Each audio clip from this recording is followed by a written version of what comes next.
Hello everyone, welcome to Quantifiers. Now in today's set, it's given that Chandu is the owner of the famous bookshop Chand Comic Shop. He sells only three types of comics, namely Kaka Chaudhary, Shanti and Gillu. The prices per copy of the comics Kaka Chaudhary, Shanti and Gillu are rupees 8, 4 and 10 respectively. तो काका चौधरी शंटी और गिल्लू ये तीन तरह की comics वो cell करता है. काका चौधरी की प्राइस 8 रुपीज है, शंटी की प्राइस 4 रुपीज है और गिल्लू जो कॉमिक है उसकी प्राइस 10 रुपीज की है. Now, on the 1st March 2024, 30 customers visited the shop. Each of them bought a single copy of the comic book among the three types and paid the price using the coins of denominations of rupees 10 and rupees 2. Either every customer paid Chandu the exact change or Chandu gave change to his customers. In a case, a customer paid the higher denomination coin. Now, Chandu had no money with him at the beginning of the day. After every 10 customers, he noted down these points. सो देखो ये information बड़ी simple सी information है इसके अंदर. ठीक है कि तीन तरह की कॉमिक्स वो सेल कर रहा है, काका चौधरी, शंटी और गिल्लू. प्राइसेस भी हमें पता है, काका चौधरी की 8 रुपए की है और गिल्लू की 10 रुपए है और शंटी की 4 रुपए है. अब यहाँ पे इंपॉर्टेंट ये है कि जितने भी कस्टमर्स आ रहे हैं ना, सारे के सारे कस्टमर्स पे कर रहे हैं in the form of coins. और या तो कॉइन की डिनोमिनेशन 10 रुपए की है या 2 रुपए की है. ठीक है. तो और साथ ही साथ या तो कस्टमर्स ने पूरा पूरा पे किया है जितना भी प्राइस था ना. जैसे मान लीजिए 10 रुपए था तो 10 रुपए का पूरा एक कॉइन 10 कॉइन दे दिया. या फिर अगर 4 रुपए का था तो दो दो के दो कॉइन दे दिए, या 8 रुपए की चीज है तो दो दो के 4 कॉइन्स दे दिए एंड सो. और अगर ज्यादा डिनोमिनेशन का दे रहे हैं वो, तो चंदू उनको चेंज वापस कर रहा है ना. इंपॉर्टेंट ये है that Chandu had no money with him at the beginning of the day. अब इसका मतलब ये है कि शुरू में कोई उसके पास कुछ भी नहीं था, कोई कोई कॉइन नहीं था उसके पास. जो पहला कस्टमर आया उसने जो कॉइन दिया होगा उसी में से उसने सेकंड कस्टमर को या थर्ड कस्टमर को जिसको भी चेंज देनी होगी वो उसी में से देगा ना. इसका मतलब ये है कि अगर उसको 10 रुपए और 2 रुपए की डिनोमिनेशन मिल रही है ना, तो वो वापस भी 10 या 2 की फॉर्म में ही कर रहा होगा. ठीक है ना, क्योंकि शुरू में उसके पास कोई 1 रुपए का 5 रुपए का कोई कॉइन नहीं था. He had no money at the beginning of the day. तो जो भी उसको पैसा मिला पहली सेल से, दूसरी सेल से, वही वो 10 रुपए और 2 रुपए की डिनोमिनेशन मिले होंगे. और उसी की फॉर्म में उसने जब भी किसी को वापस करना होगा पैसा तो वही उसी में से वापस करेगा. उसको भी 10 दो के मिल रहे हैं, वापस भी वो 10 और 2 की फॉर्म में करेगा. ठीक है. तो इसका मतलब जब किसी को वापस करता है तभी वो या तो 10 रुपए का सिक्का वापस करेगा या 2 रुपए का सिक्का वापस करेगा. सो अब पॉइंट्स उसने क्या नोट किए that at least one copy of each time of the comic was sold in every batch of 10 copy sold. के टोटल 30 कस्टमर्स आए, हर एक ने कुछ ना कुछ तो बाय किया है ना. तो 10-10 के जो बैचेस अगर बनाए तो जब भी वो 10 कॉपी सेल करता है तो एटलीस्ट एक कॉपी हर टाइप की कॉमिक जो है वो सेल होती है. ठीक है. जो पहले 10 कॉपी सेल हुई तो उसके पास जो 6 कॉइन्स थे 10 रुपए के और 2 कॉइन्स थे 2 रुपए के. ऐसे ही जब अगली 10 कॉपी उसने सेल की, उसके पास अब 13 कॉइन्स थे 10 रुपए के और 12 कॉइन्स थे 2 रुपए की एंड सो ऑन. ठीक है. अब ये ऐसे जो अगली नेक्स्ट जो 10 कॉपीज का बैच था उसके बाद उसके पास नंबर ऑफ कॉइन्स वगैरह कुछ बताए गए हैं, जिनके बेसिस पे हमें ये बताना है कि उसने कितनी कितनी हर पहले 10 में कितने कितने काका चौधरी, शंटी और गिल्लू के कॉमिक्स बेचे होंगे, दूसरे लॉट के अंदर कितने कितने बेचे होंगे एंड सो ऑन. ठीक है. तो हमें तीनों लॉट्स का नंबर निकालना है यहाँ पे कि पहले लॉट के अंदर उसने काका चौधरी, शंटी और गिल्लू के कितने कितने कॉमिक्स बेचे, सेकंड लॉट में कितने बेचे, थर्ड लॉट में कितने बेचे. अब देखो यहाँ पे अ, एक बार लिख लेते हैं कि काका चौधरी, शंटी और गिलू, ठीक है, इनकी जो कॉस्ट है इसकी 8 रुपए की है, इसकी 4 की है और इसकी 10 की है. ठीक है. अब कितना सेल हुआ पता नहीं. तो मान लीजिए यहाँ पे एक्स सेल हो रहा है, यहाँ वाई हो रहा है, इसके जेड हो रहे हैं. और ये पहली टाइप की बात कर रहा हूँ, मैं पहले बैच की बात कर रहा हूँ. ठीक है. पहले 10 जो थे, अब उसमें कितने कमाई की उसने देखो. उसके बाद 6 कॉइन्स थे 10 रुपए वाले, मतलब 60 रुपीज यहाँ बन गए. और 2 कॉइन्स थे 2 रुपए वाले, यानी कि 4 रुपीज यहाँ बन गए. तो वी कैन से कि 60 और 4 टोटल 64 रुपीज कमाए उसने after selling the first 10 copies. ठीक है. 6 कॉइन 10 रुपए के 60 रुपीज, 2 कॉइन्स 2 रुपए के 4 रुपए वहां पे हो गए. अब देखो, अगर काका चौधरी की एक्स कॉपीज बेची हैं तो 8 रुपए के हिसाब से टोटल इसको मिला होगा 8x, यहाँ से टोटल मिला होगा 4y और यहाँ से इसको टोटल मिला होगा 10z. और ये अमाउंट होना चाहिए इक्वल टू 64, जो पहली 10 कॉपीज की सेल है। अब इसको अगर आप 2 से डिवाइड करते हो तो बनेगा 4x plus 2y plus 5z is equal to 32। ठीक है, और x plus y plus z, इनका टोटल कितना है, जो कॉपीज बिकी हैं इनका टोटल तो हर बार 10 ही है। ठीक है ना, तो x plus y plus z आपका बन गया 10।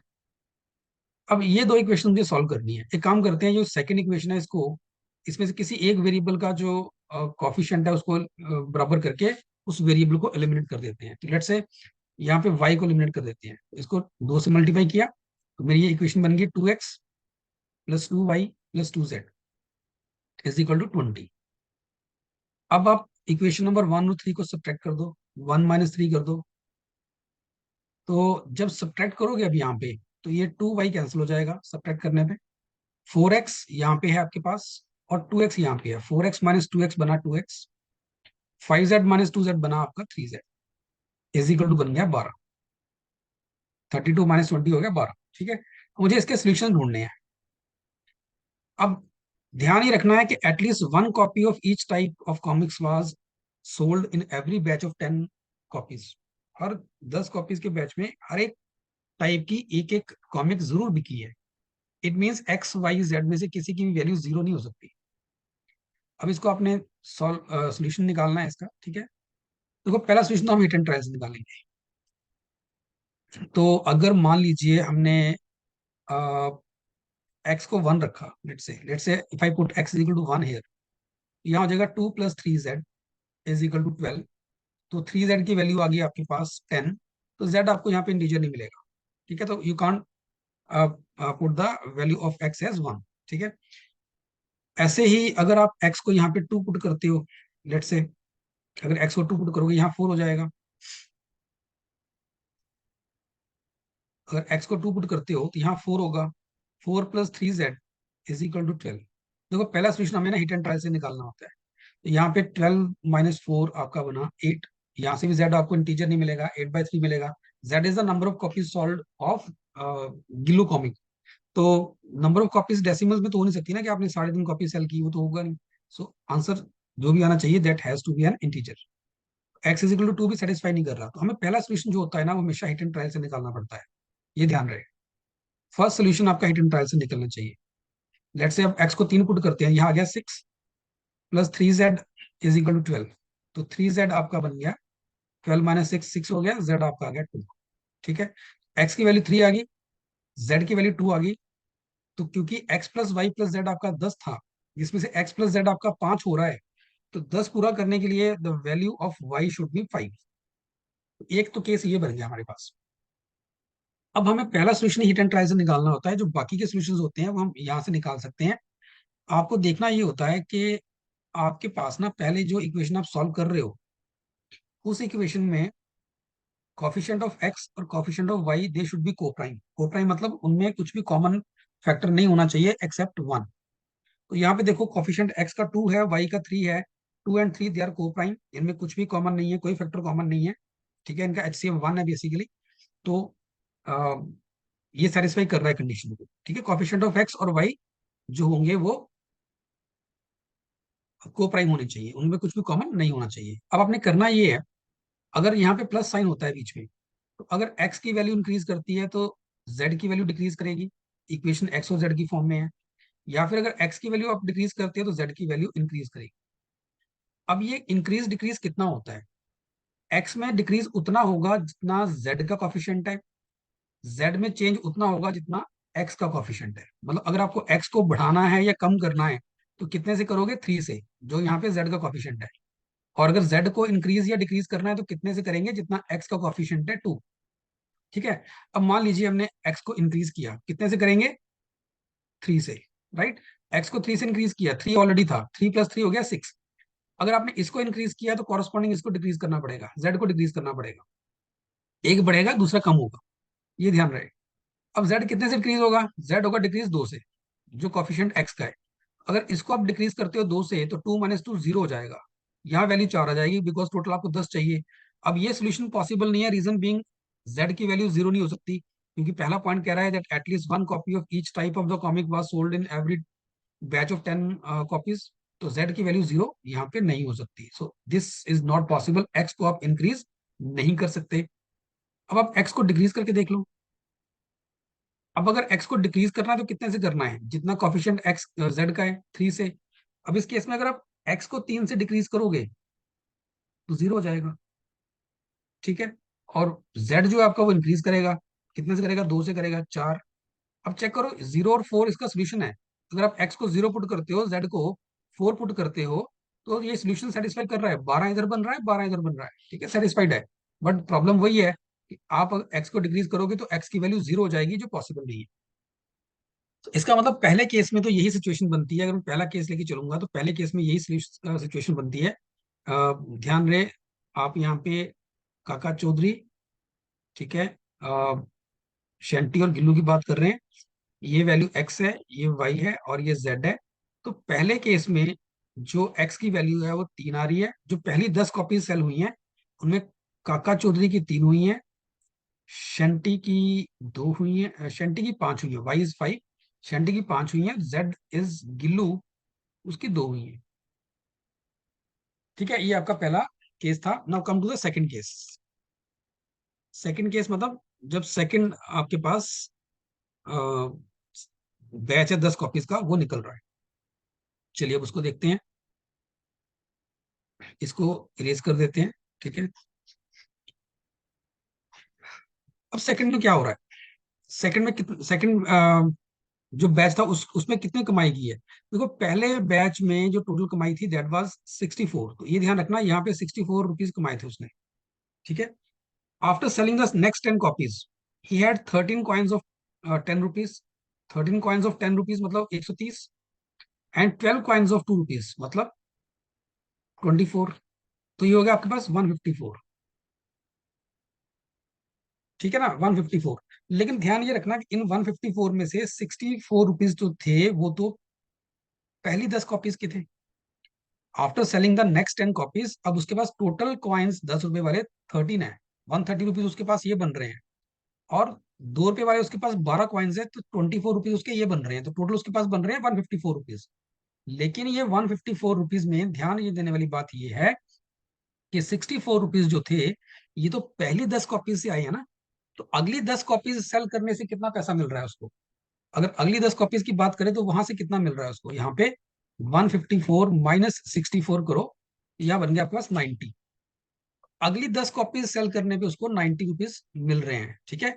तो इसका मतलब काका चौधरी की एक्स कॉपीज अगर सेल हो रही है तो 8x बन रहा है, शंटी की वाई हो रही है तो 4y, गिल्लू की अगर जेड हो रही है तो 10z, इनका टोटल आपका 90 बन रहा है, ठीक है। इस चीज का ध्यान रखना। इसको हम अरेज कर देते हैं अगेन। सब कुछ, सारी सिचुएशन, सारी इक्वेशंस वैसे ही बननी जैसे पहले बनी थी।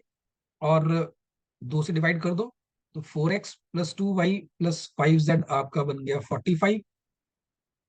अब x plus y plus z आपको पता है कि 10 है, 2 से मल्टीप्लाई कर दो पहले इसको, तो 2x plus 2y plus 2z आपका हो जाएगा 20। क्यों किया ऐसा, क्योंकि मैं किसी एक वेरिएबल का जो कोफिशिएंट बराबर करके उस वेरिएबल को एलिमिनेट करना चाहता हूं। तो जैसे हमने पिछले केस में y को एलिमिनेट किया था, इस बार भी हम y को ही एलिमिनेट कर रहे हैं।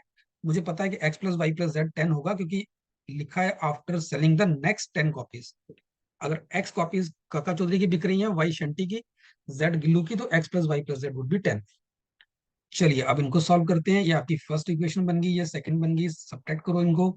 ये आगे बन गया 2x, ये कैंसिल हो गया, माइनस कर रहे हो आप, ये कैंसिल हो गया, plus 3z is equal to आपका बन गया यहाँ पे 25, ठीक है। अब इसका सोल्यूशन चाहिए हमें। देखो x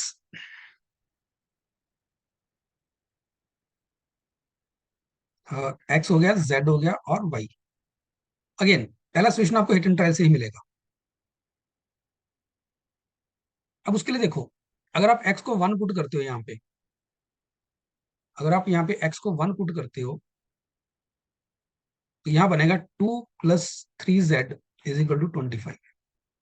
तो 3z की वैल्यू आ गई 23। तो ये सेटिस्फाई नहीं कर रहा है, z की वैल्यू यहाँ पे इंटीजर में नहीं आ रही, z x can not be 1। तो पहला सोल्यूशन आपको हिट एंड ट्रायल से ही देखना है। जब आप यहाँ पे x को 2 पुट करते हो, अब आप x को 2 पुट कर दीजिए, एक्स को टू पुट करोगे तो यहाँ मिलेगा आपको 4x plus, sorry 4, not 4x, x को टू पुट करोगे बन रहा है 4 + 3z इज इक्वल टू 25।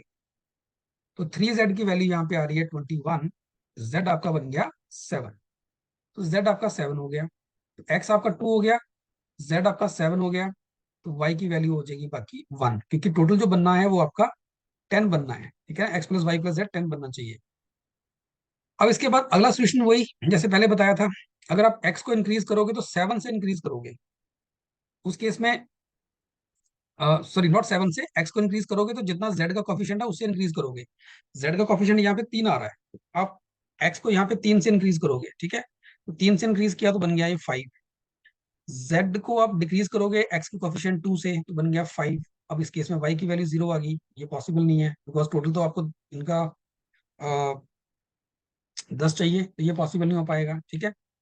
इसको और इंक्रीज करते हो अगर आप, ये 550 हो गया, ये पॉसिबल नहीं है। अगर x को और इंक्रीज करोगे तो फिर ये आपका बन गया, 3 से इंक्रीज करना 8, ये आपको डिक्रीज करना पड़ेगा 2 से, तो 3 बन गया, ठीक है। 8 + 3 11, ये पॉसिबल नहीं है बिकॉज टोटल कॉपीज ही 10 हैं। आप इसका मतलब x को तो इंक्रीज कर नहीं सकते यहाँ ना, x को डिक्रीज करेंगे तो कितने से करेंगे, x को डिक्रीज करना होगा तो 3 से करना है। अगर आप 3 से इसको डिक्रीज करोगे तो ये -1 हो जाएगा, अगेन नॉट पॉसिबल। इसका मतलब इस वाले केस में भी आपके पास एक ही केस बनता है एक्स वाई जेड को लेके, ठीक है, वो 2, 1 और 7 का बनेगा। इसको आप रेज कर दीजिए।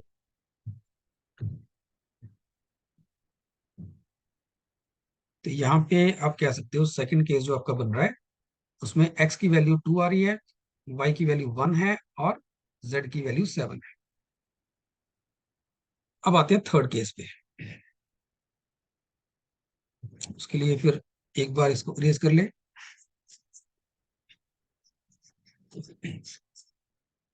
अब थर्ड केस में देखो क्या हो रहा है, after selling the last 10 copies he has 22 coins of 10 rupees. 22 coins of 10 rupees का मतलब 220 रुपए ये बन गया उसके पास, ठीक है, and 9 coins of 2 rupees, 18 rupees और बन गए, तो ये बन गया 238, ठीक है जी। अब ध्यान ये रखना कि 238 में से 154 रुपीज तो पहले के हैं, तो अगर आप 238 में से ये 154 पहले वाले माइनस कर दोगे, ये ध्यान रखना ये टोटल कॉइन्स है उसके पास, लास्ट 10 कॉपी सेल करने के पास उसके पास टोटल 22 रुपीज के 10 कॉइन्स हैं, तो 220 रुपीज वहां बन रहे हैं और 2 रुपए के 9 कॉइन्स है, तो 18 रुपए वहां बन रहे हैं, ठीक है। तो इनको आप माइनस कर दीजिए तो आपके पास बचेगा यहाँ पे 84, ठीक है। अब इस केस में 8x + 4y + 10z आपका बन रहा है 84, और 2 से आप इसको डिवाइड कर दो तो 4x + 2y + 5z आपका बन गया 42। अगेन इस वाली इक्वेशन को 2 से मल्टीप्लाई कर दो तो 2x + 2y + 2z आपका हो गया 20। सब्ट्रैक्ट करो फिर से, 4x - 2x 2x बनेगा, प्लस 3z ये वैसे ही बनेगा जैसे पहले बन रहा था 22। अगेन आपको x और z की वैल्यू निकालनी है, कॉरस्पॉन्डिंगली y की वैल्यू लिखनी है। अब इस केस में देखो, अगर आप x को 1 पुट करते हो तो 22 - 2 20 हो जाएगा, तो z आपका नहीं बन पाएगा, इंटीजर नहीं बन पाएगा, ठीक है। x को 2 पुट करते हो, अगर आप x को 2 पुट करोगे तो यहाँ 4 हो गया plus 3z is equal to 22, तो 3z की वैल्यू आपकी बन गई 18, z आपका आ गया 6, ठीक है। तो इसका मतलब ये हो गया कि x की वैल्यू 2 हो सकती है, z की वैल्यू 6 हो सकती है, 6 और 2 8, बाकी बचा 2, वो 10 बनाने के लिए, तो y विल बी 2। अगेन अब इस केस में फिर से हमें अगला सोल्यूशन अगर देखना है, अब क्या कर सकते हैं, x को बढ़ा सकते हैं। अगर x को बढ़ाते हैं तो कितने से बढ़ाना है इसको, जितना z का कॉफिशिएंट है 3, तो 3 से बढ़ा दो 5 हो जाएगा। z को कम करना है तो कितने से करना है, जितना x का कॉफिशिएंट है 2, तो 2 से कम कर दो, 4 हो गया, ठीक है। 6 - 2 4 हो गया और ये 1 हो गया, ये भी पॉसिबल सोल्यूशन है। x को और बढ़ाते हो 3 से तो 8 हो जाएगा ये, इसको 2 से कम करोगे 4 को, फिर से देखो इसको 3 से बढ़ाना है आपने। आपका सोल्यूशन जब ये बन गया ना, अगला सोल्यूशन निकालने के लिए आप फिर से x को उतने से इंक्रीज करोगे जितना z का कॉफिशिएंट है। 3 से इंक्रीज किया तो 8 हो गया, इसको 2 से कम किया तो कितना हो जाएगा, 2 से क्यों कर रहे हैं, क्योंकि x का कॉफिशिएंट 2 है, तो 2 से कम किया तो 2 बन गया, ये 0 हो गया, ये पॉसिबल नहीं है, मतलब इसके बाद x को और हम नहीं बढ़ा सकते। अब देखना ये है कि जो पहला सोल्यूशन हमारे पास आया था उसमें एक्स को कम कर सकते हैं, यहाँ पे इसको कम करोगे तो यही बनेगा, ठीक है ना। लेकिन यहाँ से अगर कम करूँ मैं, मान लो फिर से मैं लिख दूं यहाँ पे एक्स जेड और वाई, सोल्यूशन मेरा पहले वाला बन गया जो यहाँ पे लिखा हुआ है 2 6 2 वाला, ठीक है, यही सोल्यूशन मैं यहाँ पे लिख दूं अगर। अब इसमें इसको अगर मैं सब्ट्रैक्ट करता हूँ, लेट से इसको कम करता हूँ, कितने से कम करना है, जितना जेड का कोफिशिएंट है 3, 3 से कम करेंगे तो -1 हो जाएगा, है ना, नेगेटिव हो जाएगा, ये पॉसिबल नहीं है। इसका मतलब यही दो सॉल्यूशंस आपके पॉसिबल है, ठीक है, सिर्फ यही दो सॉल्यूशंस आपके पॉसिबल बनेंगे आपके पास। और थर्ड केस में आपको क्या मिलने वाला है, एक्स की वैल्यू 2, यानी के सी की वैल्यू 2 आएगी, वाई की वैल्यू 2 आएगी, और जेड की वैल्यू 6 आएगी, ठीक है जी। और दूसरा जो केस उसमें बन के आएगा वो आएगा एक्स की वैल्यू 5, जेड की वैल्यू 4, और वाई की, जेड की वैल्यू 4 थी, एक मिनट, एक्स 2 था, वाई 2 था, जेड 6, ठीक है, ठीक चल रहा है ये। दूसरी बार एक्स की वैल्यू 5 है, जेड की वैल्यू 4 है, और वाई की वैल्यू 1 है, ठीक है जी। तो पहले केस में वाई की वैल्यू 2 थी, इस केस में वाई की वैल्यू 1 आ रही है,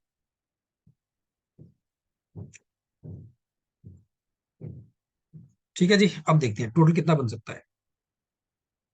देखो, एक बार रेड वालों को ऐड कर लो, 3 + 2 + 2 7 हो सकता है टोटल, ठीक है, या फिर 3 + 2 5 + 5 10 हो सकता है टोटल। तो काका चौधरी का टोटल या तो 7 हो सकता है या 10 हो सकता है। ऐसे ही शैंटी का टोटल कितना हो सकता है, 5 + 1 6 + 2, या तो 8 होगा, ठीक है, या फिर वो 7 हो सकता है अगर ब्लू वाला पार्ट लेके चलोगे तो। ऐसे ही अगर आप गिल्लू की बात करें तो 15 हो सकता है, ठीक है, या फिर वो हो सकता है 30, राइट जी।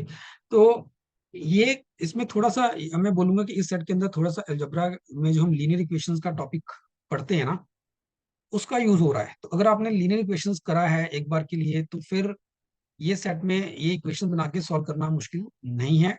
पर अगर नहीं किया हुआ तो फिर ये एक तरह से आप कह सकते हो कि आपके लिए एक नई चीज हो सकती है। बट अगर आप कैट की तैयारी कर रहे हो, कैट के पॉइंट ऑफ व्यू से अगर मैं बात करूं, तो लीनियर इक्वेशंस और क्वाड्रेटिक इक्वेशंस अलजेब्रा में दो ऐसे एरियाज है जो बहुत इंपॉर्टेंट है। तो मैं ये मान के चल रहा हूँ कि आप लोगों ने वो करा होगा, तो ये इक्वेशन समझने में कोई दिक्कत नहीं आई होगी। Now with this table we can answer all the 4 questions.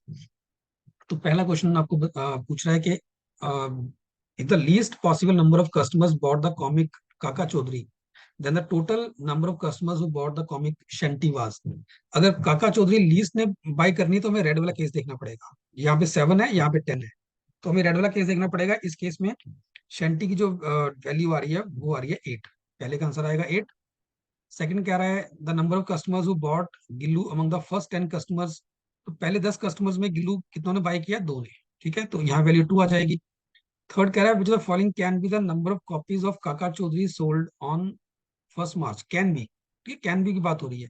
तो काका चौधरी की या तो 7 सेल होंगी या 10 सेल होंगी, 7 ऑप्शन नहीं है, so we can mark the option 4। And the last one, the number of customers who bought the comic Gillu was. तो गिल्लू या तो 13 होगा या 15 होगा, option 3 will be the right answer. So students, I hope ये सेट सबको समझ आया होगा। ये लीनियर इक्वेशन बेस्ड सेट था, ठीक है। अगर आपको लीनियर इक्वेशंस आती हैं तो आई वुड से कि ये सेट मुश्किल नहीं है बिल्कुल भी, ठीक है, क्योंकि ऐसी इक्वेशंस हम अलजेब्रा में बड़ी फ्रीक्वेंटली सॉल्व करते हैं। सो अगर आपको ये वीडियो पसंद आया, अगर ये आपको कॉन्सेप्ट समझ आया, तो please subscribe to our YouTube channel. Thank you.